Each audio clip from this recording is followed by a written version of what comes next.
Yun mga katongs, at hapon na nga po. Yan, patuloy lang po ako sa pagpapatubig. Bali, nandito. Inangat ko muna dito. Ito yung sinasabi kong mataas. Dito yan eh. Kailangan dito tutukan. Pababa sa gawing gitna. Pero pagka kasi dito lang, tapos paabutin natin sa dulo, hindi abot kasi mababa yung gitna eh. Kaya minsan doon ako nagsisimula sa dulo, pababa naman sa gawing gitna. Tapos dito pababa rin sa gawing gitna. Mataas po yung magkabilang dulo nito. Hanggang doon lang po yun sa mangga mataas. Then yung gitna po mababa. Pero paglagpas na ng mangga, dire-diretso na yan. Pababa rito yung tubig. Kaya mahirap po maghila-hila pa ng hose. Ayan, namimitas na nga po sila rito. Yun. Yan o. Ito nga po, okra. Oo. Ha? Haba. Okra ya. Sandang.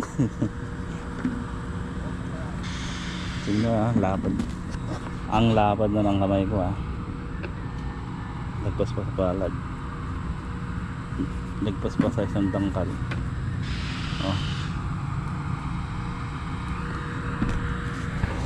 Kalalaki.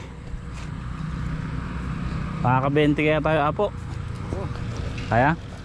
Pabungan na rito eh. Sabi malalaki na yung nandito.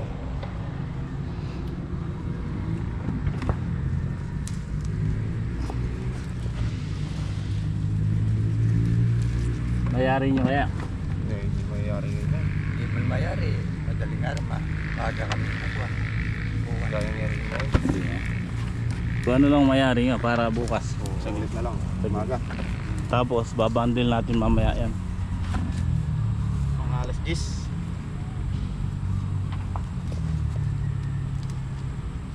Maka 20 bundle sana ano? Saka maganda pa presyo. Nasa 2.5 pa. Wala, hindi ko alam pang update si Mr. Dan TV. Kaganda ng sili natin. Laki. Ito yung sinasabi ko mga katong sa oras na may nakita na akong naninilaw. Hindi ko pinababayaan ng ng pungguran. So may isa pa akong fungicide na ginagamit, ina-alternate ko. Tapos ayun nga, tingnan nyo sa previous vlog ko, gumamit tayo ng score dito nung nagpataba. Naghalo tayo. So wala, patay na yung kanya yung fungus, kaya tuyo na to, hindi na kumalat. Pero kung hindi natin maagapan yan, lahat ng dahon yan meron na.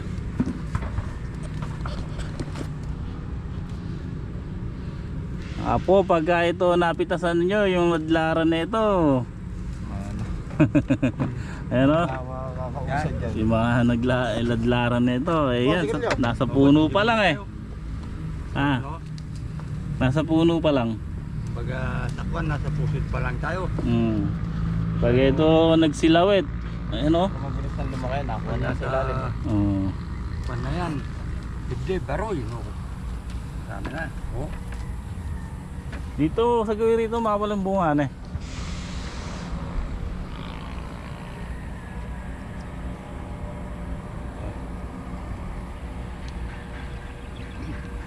Pinatay ko muna yung patubig, namimitas sila eh. Pero andito na ako yun. Mapanglahati ko naman. Tapos saan ba? Ayun dito. Sa dalawang putol. Lalo dito apo, malalaki. Kamu sasabihin natin ilan araw pa lang to. 5. Susunod na linggo, Sabado ulit. Martes tayo pumitas nun eh. Ay, Lunes. Lunes, Martes. 5 araw pa lang Tapos sa susunod mga kanyan siguro, Biyernes. Yeah. Wala tatansya po, Sabado o Biyernes. Ay, hindi abutin Sabado to. Nakita mo, ano pala ngayon, Sabado. Lunes yung pinitas nung nakaraan. Pagka Sabado pinitas yan na po, mga 2 takal na yan. Oo. Malaki pa sa okra to po. Yung pagka naglagay tayo sa tipay, lakatayo lang hindi na makakasya sa pahiga. Ganyan na yan, oh. Katong. Yung Ah. banda. Tapos yung taba. Ayun. Yung pumitas ng kalahating kilo isang puno yan.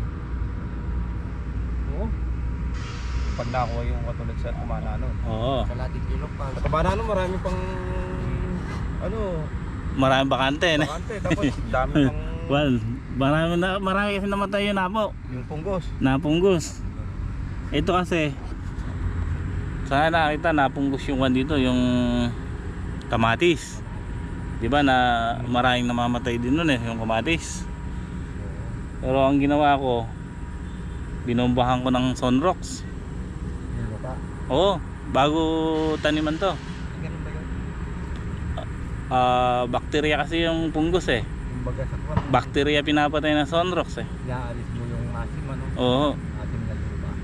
Tapos nagulat sila nung naglagay ako ng chicken manure. Yung tayo ng manok. Oo. Tapos tinam na natin. Ay ang sabi nila mainit daw 'yon. Mainit. Kaya kung Sabi ko, depende ka ako sa tayo ng manok 'yan. Ang mainit na tayo ng manok yung iba. yung umiitlog. Oo, saka yung may iba. Ay, yun nga pala, hindi umiitlog yun eh, no? Oo, bantres yun eh. Kaya nagulat sila nung bago natin tanong to, nilalagyan ko ng dumi ng manok. Oo. Sabi malulusaw lang daw yung sili. Eh, hindi, pagka talaga hindi mo kabisado, magiging ganun ang iisipin nila. Mainit talaga. Mm. Tapos ito nyo, walang namamatay dito kahit isa na napunggos ega, wala. Kaya mainam yung binobomba ng Sunrox pagka napunggos yung pagtataniman mo. Yung takot na yun, no? Nagdilig pa nga kami doon doon ko natutunan yun na po sa kabila. Kung marami kasing namamatay, ang ginawa ko doon sa amin. Tanim akong ganyan. Nalalanta. Malalaki na, nalalanta yan.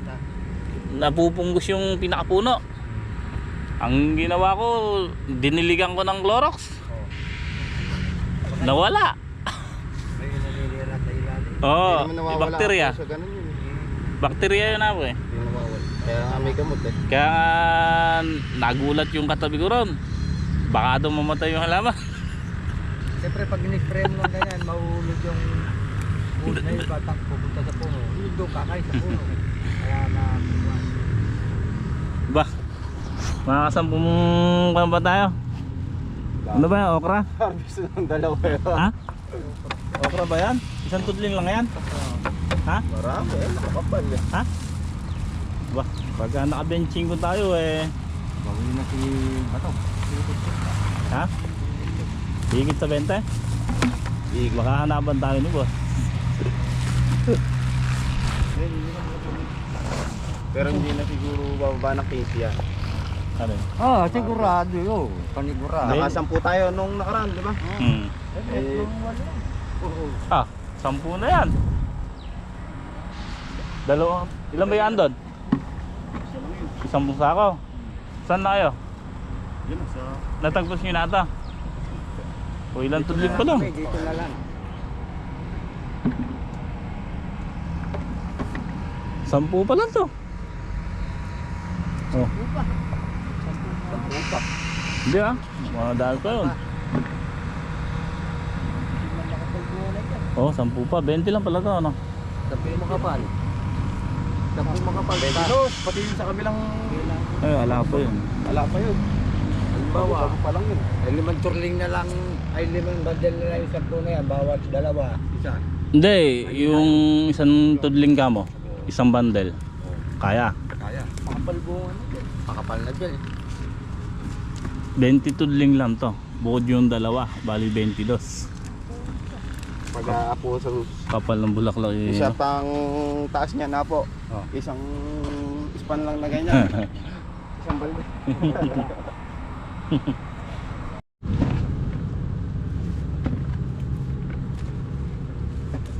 mga ganito. Kumuha nila ito. Ay, yung mga baluktot ko naman.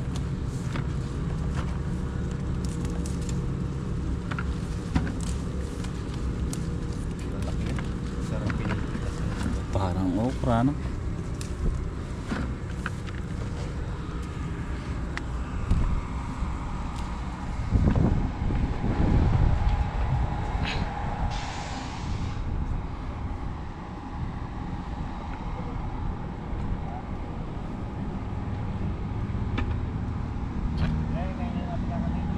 Alin? Bicol. Oo. Alisin natin para hindi ganun maanghang. Lang yan. Bagay ating yung ano.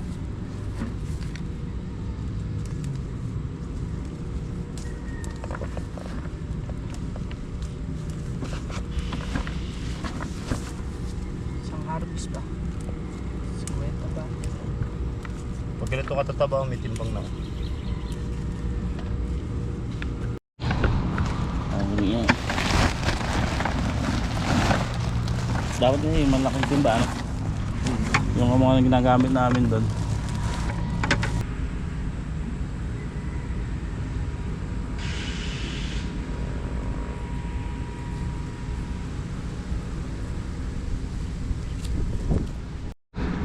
Iyon, no, mga katongs. Bukas na tayo papaandar ng tubig. Pitas na lang tayo para mayari ito. Then mamaya magbobomba pa kami ni bato ng foliar sa tulong.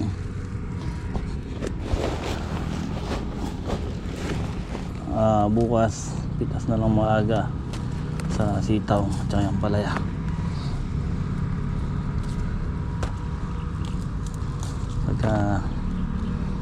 Pagkayari ng bumitas to, titinor din namin ngayon to. Habang nagbobomba kami, si Ricky at si Greg mag-titinor.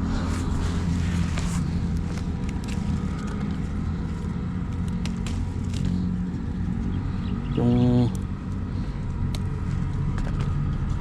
mga 2 pitas pa, mga katongs, mangyayari yan. Makakakuha na tayo ng 50 bundle.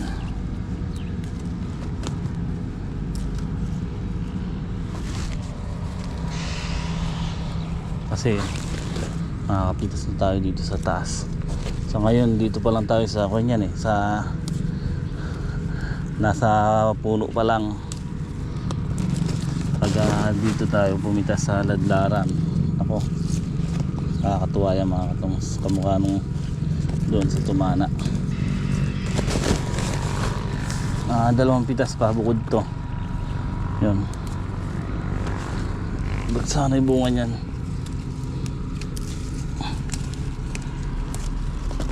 Hindi talaga nawawala yung halo dito sa sili, sa mahika. Parang Django, punggok.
Uy, sorry. Hindi na maiwasan talaga yan. May mapuputol at mapuputol dyan talaga.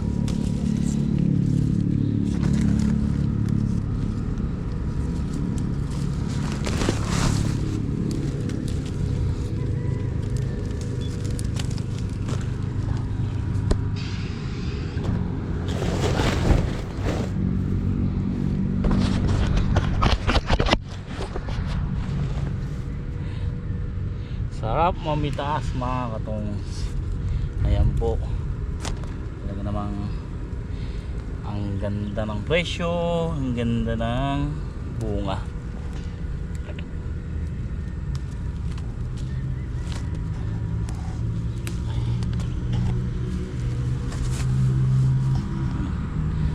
Sinolo ko lang itong isang tudling. Sila kabilaan sila.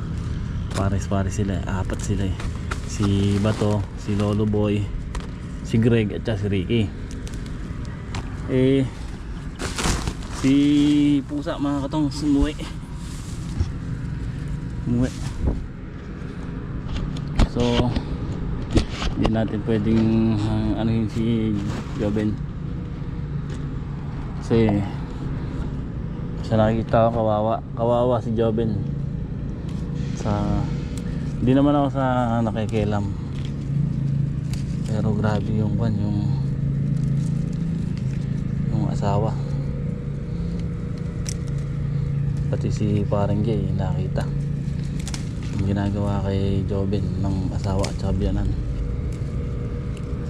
Kaya ewan ko lang kung babalik pa yun. Ay ko kasi buwan si Joben mga katong, wala naman mo akong kwan. Kumbaga hindi naman natin pwedeng diktahan yan. Kaya lang lahat sila nakita rito kung paano itrato si Joben.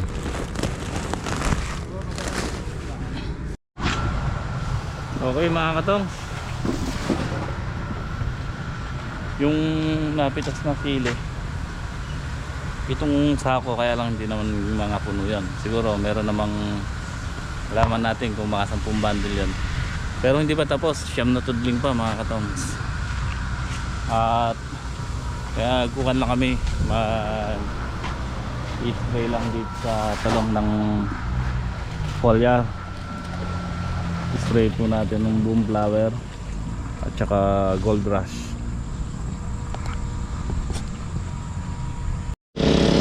Okay, spray tayo.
Mag-iilaw na tayo, madilim na.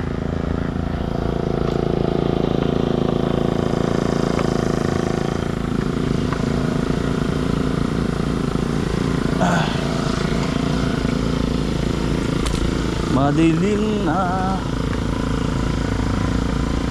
Ano natin mag-ilaw.